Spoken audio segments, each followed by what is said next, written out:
ভাবতে পারেন চোখে দাঁত গজিয়েছে। শুনতে অবিশ্বাস্য হলেও এমনই এক ঘটনা ঘটেছে ভারতে।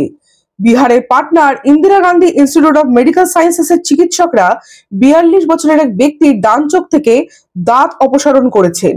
বিহারের সিওয়ান জেলার ওই ব্যক্তিটি শুরুতে চোখে ঝাপসা দেখা এবং তীব্র মাথার যন্ত্রণার সমস্যায় ভুগছিলেন।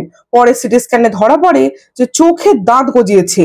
বিশেষজ্ঞদের মতে ভ্রূণের বিকাশকালে দাঁত তৈরির টিস্যু যদি ভুল জায়গায় অবস্থান করে, তবে শরীরের অন্য অংশে দাঁতের মতন গঠন তৈরি হতে পারে, যেমন এই ক্ষেত্রে চোখের নিচে।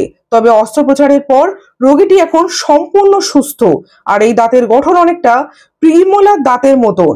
ভারতে এই ধরনের ঘটনা খুবই বিরল, হাতে গোনা 2-3টি ধরা পড়েছে। এমন অদ্ভুত ঘটনা দেখে আপনার প্রতিক্রিয়া কি?